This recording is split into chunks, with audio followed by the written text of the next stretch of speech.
आवास योजना में 82 लाख की धोखाधड़ी, 10,000 का इनामी धराया। इंदौर क्राइम ब्रांच ने गुजरात से की गिरफ्तारी। फरियादी सहित कई लोगों के साथ करीब 82 लाख रुपए की धोखाधड़ी में थी तलाश।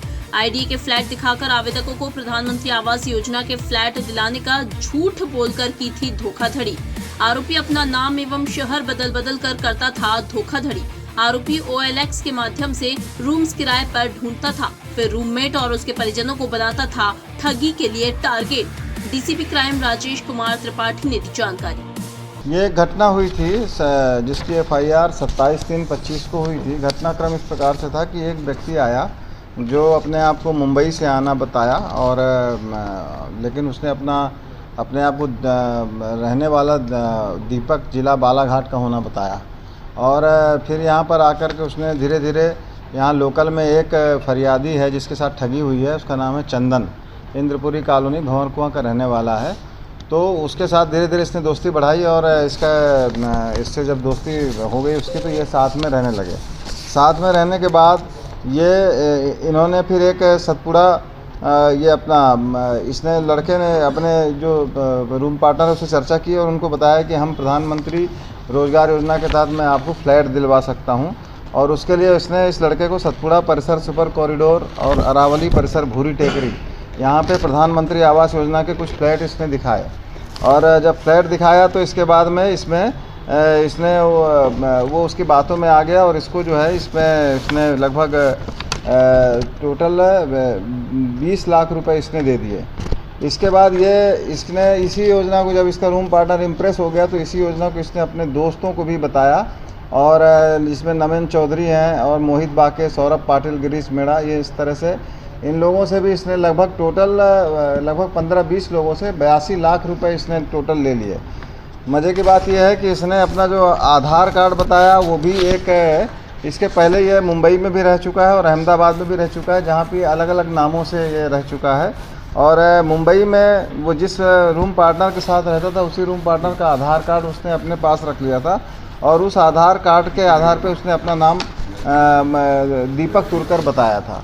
और इसके अलावा पहले वो अहमदाबाद में जब रहता था तब उसने अपना नाम शैलेश उर्फ नीरज पटेल बताया था और इसके और पहले जब वो एक जगह और था तो AK पटेल उर्फ संदीप पटेल, इस तरह से उसने करीब 5 नाम अपने बदले हैं। और इसके लिए उसने नाम कंफर्म करने के लिए अपना इन लोगों के वो आधार कार्ड अपने पास रख लेता था और यहाँ पर जब आया तो उसने अपने आप को बालाघाट का रहना बताया।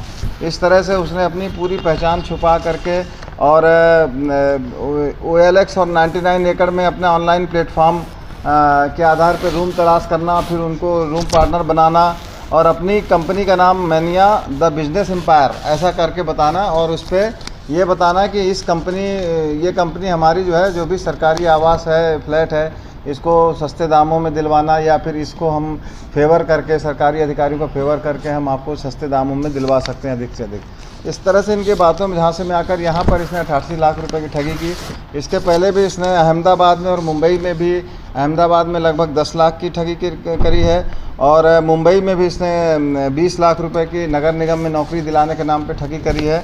और इसके पहले ये सूरत में इसके खिलाफ में आर्म्स एक्ट और पॉक्सो एक्ट के तहत प्रकरण पंजीबद्ध किया जा चुका है।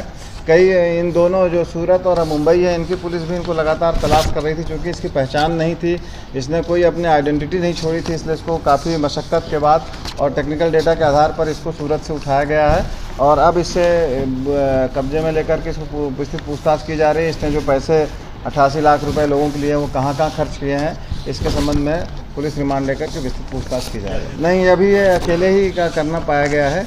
अभी इसमें कोई और साथी की लिप्तता की जानकारी अभी नहीं आई है। इसने जहाँ जहाँ भी ये पैसे इन्वेस्ट किए हैं उन सब की जानकारी ली जा रही है और अब इनके प्रॉपर्टी के सीजर की भी कार्रवाई की जाए। बिल्कुल सही है, ये अहमदाबाद में भी और ये इवन मुंबई में भी है। मुंबई में जिस दीपक तुरकर इसका कोई इसने रूममेट बना लिया था और बाद में उससे भी उसने पैसे उधार लेने के नाम पे पैसे ले लिए और फिर उसकी मोटरसाइकिल, गाड़ी वगैरह ख़रीद ली और उसी का आधार कार्ड लेकर के वो यहाँ पर जब आया इंदौर में तो उसको अपने आप को इसने दीपक तुरकर बताया। नहीं, ऐसा अभी एजेंट नहीं बनाया, ये जिसके साथ रहता था उसको भी बेवकूफ़ बनाता था उसके साथ भी ठगी करता था और उनके साथियों को भी इन्वॉल्व कर देता था पैसे इन्वेस्टमेंट करने के लिए। इसको बाहर से इसको सूरत में कैसे उठा करके ले गया। इसमें अभी 15 से 20 फरियादी अभी इंदौर के हैं जिन लोगों के साथ इसने ठगी करी है।